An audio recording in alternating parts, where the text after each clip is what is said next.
যারা জীবনপণ লড়াই করে অনেক অত্যাচার সহ্য করে সেন্ট্রাল ফোর্স এবং এখানকার ফোর্স সবার যৌথ অত্যাচার সহ্য করেও টোটাল সমস্ত machinery government of India, prime minister, home minister থেকে শুরু করে পুরো গভর্নমেন্ট অফ ইন্ডিয়া এবং 19টা রাজ্যের বিজেপি নেতাদের এবং অর্থ ভান্ডার, শক্তির ভান্ডার, বন্দুকের ভান্ডার নিয়ে যারা বাংলার মানুষকে জব্দ করতে চেয়েছিলেন, জব্দ তারা কিন্তু ভোট বাক্সে হয়ে গেছে। আমি আপনাদের নিশ্চিন্ত করে বলতে চাই, যেটা টিভিতে দেখাচ্ছে এটা বিজেপি অফিস থেকে কালকে বেলা 1:08 সার্কুলেট করেছে এবং টাকা দিয়ে বলেছে যাতে এটা দেখানো হয়। তার কারণ হচ্ছে আমার কাছে স্পেসিফিক ইনফরমেশন এসছে 1:08 আমি কোনো একটা প্রেস মিডিয়ার থ্রুতে পেয়েছি এবং সেই ইনফরমেশনে দেখা যাচ্ছে তারা পরিষ্কার বলছে ফোর্সফুলি তোমায় করতে হবে, এটা তোমাকে এর মধ্যে যাওয়া যাবে না। কারণটা আসলে জানেন আপনারা, আমরা 230ও পেয়ে যেতে পারি, 226 ক্রস করবো 2026-এ। মানুষ যে বিপুলভাবে ভোট দিয়েছে আমার তাদের প্রতি পুরো ভরসা, বিশ্বাস, আস্থা আছে। এবং ওরা কালকে এটা করিয়েছে প্রেসকে দিয়ে, তার কারণ গদি মিডিয়াকে দিয়ে, তার কারণ হচ্ছে ওরা তো আপনারা জানেন ইডি, সিবিআই, ইনকাম ট্যাক্স সবাইকেই চমকায় এবং সেন্ট্রাল ফোর্স যে ব্যবহার কাল করেছে এবং তাতে যে নতুন পুলিশগুলো অ্যাপয়েন্টমেন্ট হয়েছিল যারা আমার হাতে ছিল না, তারা ভীষণ মেয়েদের মেরেছে, বাচ্চাদের মেরেছে।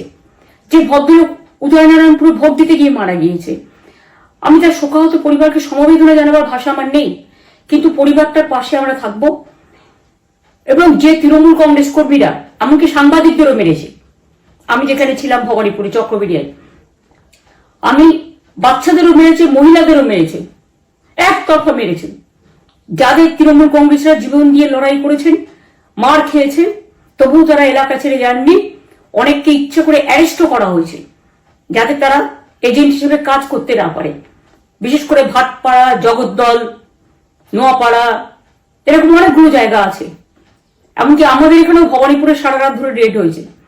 আমি সারা রাত 2 দিন ধরে দুরাত ঘুমাইনি। তাই আপনাদের কাছে বলবো, ওটা বিজেপির চক্রান্ত এবং বিজেপি এত করেও মানুষের অধিকার থেকে মানুষকে বঞ্চিত করতে পারলো না এবং তাই বিজেপি শেষ খেলাটা খেলেছে প্রেসকে দিয়ে, যাতে উল্টো পাল্টা বলে আমাদের মনোবলটা কর্মীদের ভেঙে যায়, মানুষের মনোবল ভেঙে যায়। শেয়ার বাজারে ধস নামবে আসল সত্যিটা বেরোলে।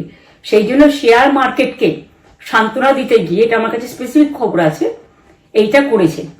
এবং আমি পরিষ্কার বলছি, 2016তেও সেম জিনিস হয়েছে, 2021এও সেম জিনিস হয়েছে। ওরা কিন্তু বারবার করে যা এক্সিস্ট পোল যা দেখিয়েছে, টোটালটাই দেখিয়েছে বিজেপির কথায়। এবং আজকে তো আপনারা জানেন নিরপেক্ষতা বলে ভারতবর্ষে কিছু নেই, সব একপক্ষ হয়ে গেছে। আমি তাদের বলবো আমাদের কর্মীদের এবং মানুষকে সাথে থাকতে, যাতে কাউন্টিংয়ে সবাই সমানভাবে আজ থেকে পাহারা দেয়। দরকার হলে আমিও আমার এলাকায় পাহারা দিতে নামবো এবং আমি সব 294টির কেন্দ্রে, 294টা তৃণমূল প্রার্থী, দার্জিলিং এর যে 2টো প্রার্থী আছে অনেকদের আমাদের সাথে জোট আছে, সবাইকে বলবো নিজেরা ক্যান্ডিডেটরা পাহারা দিন। দিনের বেলায় কর্মীদের রাখুন, রাতের বেলায় নিজেরা থাকুন, পাহারা দিন। আমি যদি পাহারা দিতে পারি আপনারাও পাহারা দিতে পারেন। রাত জাগুন, সকালে এসে অন্য টিমকে হ্যান্ড ওভার করে তবে ঘুমবেন। তার কারণ এই সময় ওরা ইভিএম মেশিন যখন কাউন্টিং হল থেকে, যখন মানে যেখানে স্টোর করা হয়েছে সেখান থেকে যখন কাউন্টিং হলে নিয়ে যাবে, তখন কিন্তু মেশিন বদলে দেওয়ার সম্ভাবনা ওরা প্ল্যান করেছে। সুতরাং নজর রাখতে হবে যাতে কোনো রকম নেগলিজেন্স না হয়, অবহেলা করবেন না। আর কাউন্টিং এমন ভাবে করবেন, এমন যোগ্য লোককে দেবেন লাস্ট অব্দি। আমি যতক্ষণ প্রেস কনফারেন্স করে না বলবো ততক্ষণ কেউ কাউন্টিং টেবিল ছাড়বেন না। এবং মনে রাখবেন যে টেবিলে যেটা কাউন্ট হয় তারপরে ওরা কম্পিউটারে আপলোড করার সময় সেটাকে চেঞ্জ করে দেয়, মানে আমাদেরটা দিয়ে দেয় বিজেপিকে, বিজেপিটা দিয়ে দেয় আমাদের। সেদিকেও নজর দিন, সতর্ক থাকুন। এবং আমি নিজেও কাউন্টিং হলে হানা দেবো, কারণ আমি অ্যাজ এ ক্যান্ডিডেট যেতেই পারি, সেরকম সব ক্যান্ডিডেট বসে থাকবেন।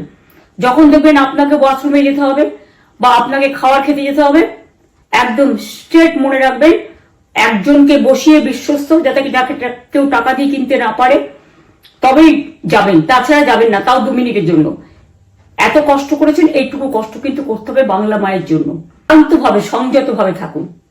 ওরা হামলা করলেও আপনারা এক্ষুনি হামলাতে যাবেন না। আমি জানি কালো বেহালাতে অনেক মারধর করেছে, রাতের বেলায় অনেক জায়গায় অত্যাচার করেছে। ভাঙড়ে আমার কর্মীদের যেভাবে পেটানো হয়েছে, রক্তাক্ত করা হয়েছে, এর জবাব ওদের দিতেই হবে আগামী দিন। এর জন্য আমরা ব্যবস্থা করবো, আপনাদের আইন হাতে তুলে নেওয়ার দরকার নেই। আর আমি প্রশাসনকেও বলবো, অনেক খেল আপনারা দেখিয়েছেন বিজেপির কথায়, দয়া করে কাউন্টিং এ আমাদের ছেলে মেয়েদের গায়ে বা মানুষের গায়ে বা কোন রাজনৈতিক দলের গায়ে হাত দেওয়ার চেষ্টা করবেন না। অনেক পিটিয়েছেন, আর নয়, অনেক হয়েছে, আর না। বাংলা আপনাদের নয়, বাংলার মামাটি মানুষ বাংলার দখলে। বাংলারা বহিরাগতদের সমর্থন করে না। বিজেপির নিজস্ব এজেন্ট নেই কোনো বুথে, সেই জন্য বিজেপি কি করেছে, সেন্ট্রাল ফোর্সকে কাজে লাগিয়ে ওরা ওদের এজেন্ট হিসেবে কাজ করেছে, এবং অমিত শাহ ডাইরেক্ট ইন্টারফেয়ারেন্সে। এটা করা যায় না। এবং প্রধানমন্ত্রী কালকে 4:30টার সময় ভোট চলাকালীন বললেন কি করে, টোটাল বাংলাটা ওনার, উনি বাংলাকে চেনেন, বাংলার মাটি চেনেন, রবীন্দ্র নজরুলকে চেনেন, নেতাজিকে চেনেন, গান্ধীজিকে চেনেন, রাজা রামমোহন রায়, বিদ্যাসাগরদের চেনেন, কাউকে চেনে না। শুধুমাত্র কানে কানে কথা বলো আর মিথ্যে কথা বলে যাও, অপপ্রচার করে যাও। টাকার ভান্ডার নিয়ে কাউকে কাউকে খামে করে 3,000 টাকা করে দিয়েছে, তাই সে খবরও আমার আছে। আর ভান্ডারের নামে টাকা দিয়েছে, যারা টাকা নিয়েছেন তারা খুব ভুল করেছেন। তবু মনে রাখবেন, আমরা নিশ্চয়ই আপনাদের ভুল বুঝব না। ভোট ঝাঁপিয়ে দিয়ে থাকুন, অর্থের বিনিময়ে ভোট দেওয়াটা ঠিক নয়। তাই ইভিএম মেশিন অ্যান্ড কাউন্টিং, ক্যান্ডিডেটরা নিজেরা একটু মাঠে নামুন।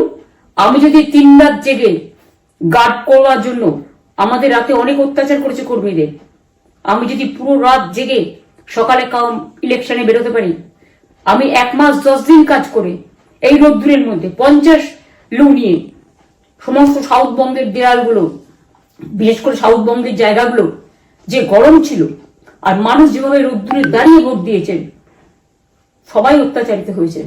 এক তো এসআইআর এর অত্যাচার, এক হচ্ছে সেন্ট্রাল ফোর্সের অত্যাচার। এই অত্যাচারের বিরুদ্ধে মানুষ রায় দিয়েছে।